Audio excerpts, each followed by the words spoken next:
Bismillahirrahmanirrahim. Assalamualaikum warahmatullahi wabarakatuh. Saya Hayang Sugeng Santosa dengan nomor induk mahasiswa 213 2625 1042 ingin menjelaskan perkembangan filsafat zaman Yunani kuno, yaitu pada rentang tahun 600 sebelum Masehi hingga 270 Masehi. Nah, menurut data pada abad ke-6 sebelum Masehi, masyarakat Yunani itu sudah mulai muncul pemikiran-pemikiran mengenai atas alam dasar dan atas alam. Nah, pada abad ini sudah mulai muncul pemikir-pemikir yang mulai berpikir realistis dan mulai tidak percaya lagi cerita-cerita dari legenda, cerita nenek moyang, mitos dan sejenisnya. Namun pemikir-pemikir pada abad ke-6 sebelum Masehi ini belum terlalu kuat, belum terlalu mendominasi, masih tetap ada pengaruh dari cerita-cerita legenda tadi, sehingga masih ada yang berpikir animisme, dinamisme dan sebagainya. Secara garis besar zaman Yunani kuno atau filsafat zaman Yunani kuno dapat kita bagi menjadi dua bagian besar, yaitu zaman Prasokrates dan zaman Sokrates dan kawan-kawan. Yang mana nanti zaman yang kedua, yang Sokrates dan kawan-kawan, biasa juga kita sebut sebagai zaman filsafat klasik. Ya, kita masuk ke bagian yang pertama, yaitu filsafat zaman Prasokrates.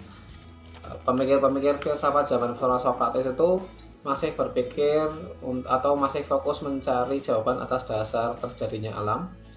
Ada beberapa tokoh yang paling terkenal, yaitu Thales, Anaximander, Anaximenes, Herakleitos, Parmenides. Kemudian ada paham sofisme yang nanti terdiri dari beberapa tokoh. Kemudian tokoh yang ketujuh adalah Zeno. Kita masuk ke tokoh yang pertama, yaitu Thales. Beliau hidup dari tahun 625 hingga 545 sebelum Masehi. Beliau adalah seorang pedagang sebenarnya, namun beliau juga merupakan seorang ahli pemerintahan dan ahli astronomi. Nah, beliau itu mulai terkenal karena keberhasilan beliau meramalkan terjadinya gerhana matahari yang benar-benar terjadi pada tanggal 28 Mei tahun 585 sebelum Masehi. Selain seorang pedagang, ahli pemerintahan dan ahli astronomi, beliau juga memiliki ilmu tentang kemagnetan. Beliau juga pernah mengukur tinggi piramida-piramida Mesir, dan beliau juga menemukan beberapa dalil-dalil ilmu ukur. Kemudian beliau juga masuk ke Seven Wise Men atau 7 orang yang bijak, ya. Sehingga pengaruh beliau pada zaman saya itu bisa kita katakan sangat kuat. Nah, adapun beberapa pendapat yang dikemukakan oleh Thales, yaitu arke atau asas atau prinsip atau dasar pertama alam semesta ini adalah air. Nah, beliau berpendapat air adalah asal dan tujuan dari segala sesuatu. Ini didasarkan bahwa air itu terdapat pada semua makhluk hidup. Semua makhluk hidup itu pasti membutuhkan air dan mengandung air. Menurut beliau, air itu memiliki banyak bentuk. Ada air yang kasar, ada yang air yang tipis, dan sebagainya. Air yang kasar nanti akan bisa mewujudkan diri menjadi tanah, dan air yang tipis akan mewujudkan diri menjadi asap, udara, dan sebagainya. Jadi segala sesuatu di alam ini itu terbuat dari air. Menurut beliau juga, bumi itu terapung di atas air, dan matahari pun juga datang atau terbit dari dalam air, kemudian masuk dan tenggelam ke air kembali. Nah, karena Thales itu hidup pada tahun 625 Masehi, 625 hingga 545 sebelum Masehi, atau bisa kita katakan beliau itu adalah salah satu filsuf yang paling awal, sehingga pemikiran beliau itu masih dipengaruhi oleh animisme. Beliau berpikir bahwasanya benda-benda yang ada di dunia ini itu memiliki jiwa, entah itu benda yang hidup maupun benda yang mati.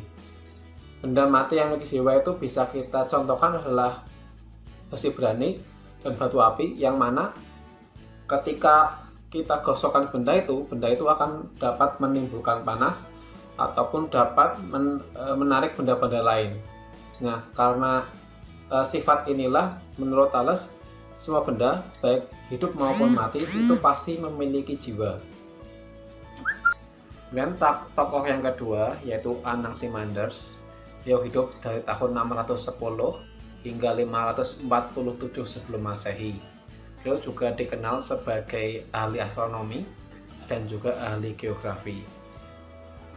Beliau diketahui berhasil menciptakan jam matahari yang pertama, kemudian berhasil memprediksi gempa, menyelidiki gerhana, petir, dan asal kehidupan. Seperti Thales sebagai filsuf pada zaman Prasokrates, Anaximanders juga memiliki pemikiran mengenai asal muasal alam semesta ini. Namun sedikit berbeda dengan Thales yang berpikir bahwasanya alam semesta itu berasal dari air. Menurut beliau, alam semesta itu tidak mungkin tercipta atas segala sesuatu yang terdapat pada alam semesta sekarang. Menurut Anaximanders, alam semesta itu terbentuk dari substansi azali yang pasti bukan air, yang mana substansi ini tidak ada persamaannya di dunia ini. Substansi ini bersifat tak terbatas, ada dengan sendirinya, dan melingkupi seluruh dunia. Nah, karena air merupakan salah satu zat yang ada di muka bumi ini, maka Anaximanders yakin bahwasanya substansi azal ini bukan merupakan air. Karena jika air adalah substansi azali ini, harusnya api tidak ada di dunia, karena api itu memiliki sifat yang berkebalikan dengan air. Air itu basah, api itu dingin. Kemudian ada beberapa sifat lain dari muka bumi ini juga yang saling berlawanan, seperti ada panas maka ada dingin, ada terang ada gelap, dan sebagainya. Tokoh yang ketiga yaitu Anaximenes, dari tahun 585 hingga 494 sebelum Masehi. Beliau merupakan murid dari Anaximanders. Beliau berpendapat bahwasanya barang asal itu hanya ada satu dan jumlahnya itu tak terhingga. Beliau kurang setuju dengan gurunya yang bahwasanya asal muasal alam semesta ini tidak ada persamaannya di dunia. Beliau berpendapat asal muasal dari alam semesta ini pasti adalah salah satu dari sesuatu yang tampak atau sesuatu yang ada di dunia ini. Nah, jadi beliau berpikir mirip seperti Thales. Pasti asal muasal itu ada di muka bumi. Namun kalau Thales berpikir asal muasal muka bumi ini adalah air, Anaximanders berpikir zat itu adalah udara. Mengapa demikian? Udara adalah unsur kehidupan dan udara adalah dasar dari kehidupan. Tidak mungkin ada di dunia ini makhluk hidup yang dapat bertahan tanpa adanya udara. Kemudian next, tokoh yang keempat itu Herakleitos dari tahun 540 hingga 480 sebelum Masehi. Beliau berpendapat bahwasanya alam semesta itu selalu berubah-ubah. Yang dari awalnya dingin kemudian dia menjadi panas. Setelah dari panas dia kemudian menjadi dingin lagi. Kemudian beliau berpendapat bahwasanya kosmos itu selalu bergerak dan berubah-ubah. Gerak itu menghasilkan perlawanan. Kata-kata yang paling terkenal dari beliau adalah you cannot step twice into the same river, for the fresh water are ever flowing upon you. Jadi tidak mungkin ketika kita menyeberangi sebuah sungai yang mengalir airnya, tidak mungkin kita akan menjumpai air yang sama untuk kedua kalinya gitu. Beliau berpendapat bahwasanya asas pertama alam semesta adalah yang terpenting adalah prosesnya. Kita itu berbicara ada, bukanlah sebuah realitas, karena yang ada hanya menjadi. Pengetahuan yang benar adalah pengetahuan yang berubah-ubah. Pengetahuan indera itu lebih utama daripada pengetahuan budi. Nah, ajar beliau ini yang menjadi dasar atau warna dasar dari nanti paham yang berkembang, yaitu paham sofisma. Next, tokoh yang kelima yaitu Parmenides dari tahun 540 hingga 475 sebelum Masehi. Beliau merupakan seorang ahli politik dan ahli pikir. Beliau berkebalikan, pendapat beliau itu berkebalikan dengan Herakleitos. Beliau berpikir realitas bagi Parmenides adalah logika. Akal itu pada zaman Parmenides itu akal sangatlah mendominasi. Beliau berpendapat bahwasanya realitas itu adalah tetap, tidak pernah berubah dan merupakan keseluruhannya bersatu. Kebenaran mutlak itu adalah kebenaran yang berdasar pada yang ada itu ada, jadi tidak mungkin ada itu tidak ada dan tidak ada itu ada. Menurut beliau, akal manusia merupakan standar kebenaran. Beliau sangat menekankan pada dominasi pikiran. Next, ini adalah paham sofisme yang tadi sudah diwarnai dasarnya oleh Herakleitos. Tokoh yang terkenal dari sofisme itu adalah Hippias dan Georgias. Sofisme itu berasal dari kata sofis yang berarti cerdik atau pandai. Sofisme juga berasal dari kata yang artinya silat lidah. Mengapa demikian? Karena pada penyebaran paham sofisme ini, para tokoh sofisme itu berkeliling ke kota-kota dan pasar-pasar, kemudian menjual pemikiran-pemikiran mereka kepada masyarakat yang ada. Ini yang kemudian nanti pada zaman filsafat klasik atau zaman Socrates dan kawan-kawan mendapat kritikan keras dari Plato gitu. Karena menurut beliau pemikiran pada sofisme ini membuat filsafat itu mengalami pendangkalan. Selain itu, tokoh-tokoh sofisme juga kurang terpelajar dan hanya hanya menyebarkan ilmunya demi materi saja gitu. Menurut sofisme, manusia adalah ukuran segala sesuatu. Jika suatu saat terjadi pertentangan, maka tidak ada kebenaran yang objektif sesuai yang ditentukan mana yang benar dan mana yang salah. Kebenaran umum itu tidak ada, yang ada adalah kebenaran relatif. Kebenaran itu hanya berlaku sementara dan kebenaran itu tidak akan pernah tercapai. Ketika terjadi pertentangan antara suatu kebenaran, maka manusia-manusia yang bertentangan itu harus membuat kesepakatan untuk menentukan kebenaran manakah yang akan disepakati seperti itu sebagai kebenaran yang utama. Kemudian tokoh yang ketujuh yaitu Zeno pada tahun 490 hingga 430 sebelum Masehi. Beliau merupakan murid Parmenides. Beliau juga dikenal sebagai penemu dialektika. Beliau memiliki pendapat tentang bahwasanya gerak, ruang kosong dan pluralitas itu sebenarnya tidak ada. Beliau menggambarkan sebuah anak panah yang ditembakkan dari busurnya. Anak panah bisa kita katakan diam, bisa juga kita katakan bergerak. Baik pernyataan diam maupun bergerak ini, dua-duanya adalah benar. Tergantung dari sudut pandang yang mengamatinya. Bila kita lihat ujung panah itu terhadap pangkal anak panahnya, maka bisa kita katakan dia tidak bergerak karena tidak mengalami perubahan posisi. Namun apabila kita amati dari luar, maka bisa kita katakan anak panah itu sebenarnya bergerak. Sehingga menurut Zeno, dua pendapat bahwasanya anak panah itu bergerak maupun anak panah itu diam itu dua-duanya benar. Menurut Zeno, kebenaran itu relatif terhadap pembuktiannya.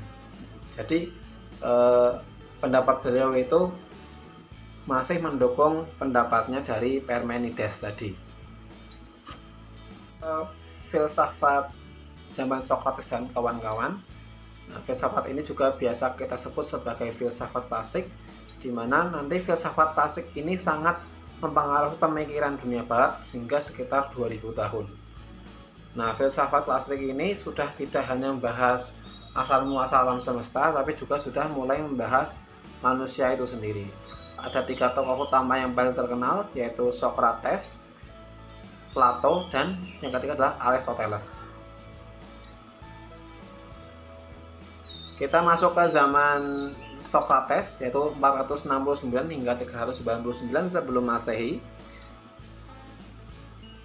Beliau adalah orang yang pandai, cerdik, dan tidak pernah merugikan orang lain demi hawa nafsunya.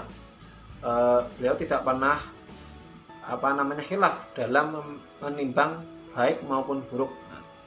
Beliau membantah ajaran kaum sofisme tentang bahwasanya kebenaran yang sebenarnya itu tidak pernah tercapai. Beliau juga menentang atau mengkritik ajaran sofisme yang penyampaiannya dilakukan secara retorika, yang mana kalau semuanya setuju maka kebenaran itu adalah benar. Nah, menurut Socrates, cara sofisme menyebarkan ilmunya itu membuat pengetahuan itu menjadi dangkal gitu. Beliau berhasil menemukan cara berpikir induksi dan definisi, atau beberapa referensi itu definisinya di sini tuh disebut sebagai pengertian. Jadi beliau itu menemukan cara berpikir induksi dan dimulai dari pengertiannya. Kemudian beliau menemukan bahwasanya kebenaran umum itu sebenarnya itu ada. Filsafat itu ditunjukkan untuk menentukan moral bagi setiap individu dan mendapatkan kebijakan. Nah, menurut beliau, ketika seseorang berilmu atau tahu, maka dia akan tahu mana yang baik dan mana yang buruk. Maka setiap orang yang berilmu pasti akan berperilaku yang baik gitu. Menurut beliau, yang utama dari dunia ini adalah pengetahuan. Kemudian tokoh yang kedua pada zaman filsafat klasik adalah Plato dari 427 hingga 347 sebelum Masehi, atau juga dikenal dengan nama lain yaitu Aristóteles.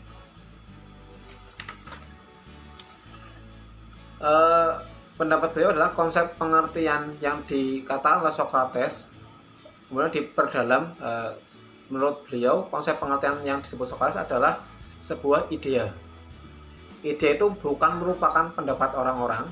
Ide itu tidak tergantung atas pandangan dan pendapat orang lain. Ide itu murni dari kecerdasan berpikir manusia. Idea menurut Plato itu tidak hanya sekedar tentang pengertian jenis, tetapi juga tentang bentuk dari keadaan sebenarnya. Ide bukanlah suatu pikiran,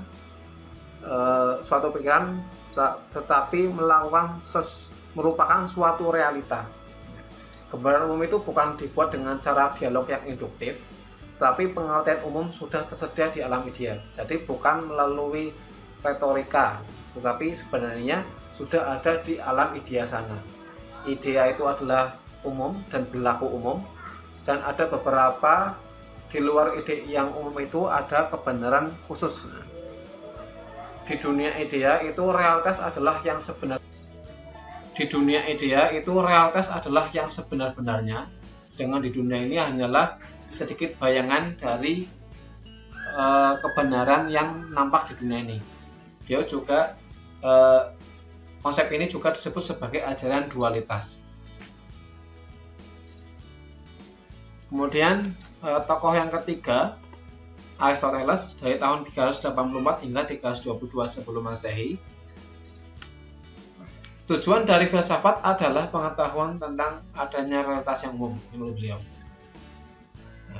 yaitu dengan jalan pengertian. Jadi baik Aristoteles maupun Plato, beliau itu setuju dengan pendapat dari Socrates bahwasanya setiap yang ada di dunia itu memiliki pengertiannya masing-masing. Menurut beliau, realitas itu tidak hanya diketahui dari benda atau materi belaka, tetapi juga diketahui dari pikiran juga. Jadi tidak hanya sekedar dari benda saja, tidak juga dari pikiran saja, namun dari kedua-duanya. Menurut Aristoteles, ide itu tidak terletak dalam dunia abadi seperti yang dikatakan oleh Plato, namun ide itu terletak pada benda-benda itu sendiri. Jadi ide itu tidak hanya ada di alam pikiran, namun menyatu ke dalam benda-benda yang bisa kita amati. Aristoteles berhasil mengembangkan berpikir deduktif dan induktif. Kemudian hukum-hukum yang dikembangkan oleh Aristoteles itu bukan diarahkan pada suatu cita-cita yang kekal, mutlak dan tanpa syarat di dalam dunia yang mengatasi penginderaan manusia, tetapi diarahkan ke dunia itu sendiri, yaitu ke benda-benda tadi. Jadi ide itu tidak sekedar hanya di pikiran saja, namun dia menyatu ke dalam benda-benda yang kita amati.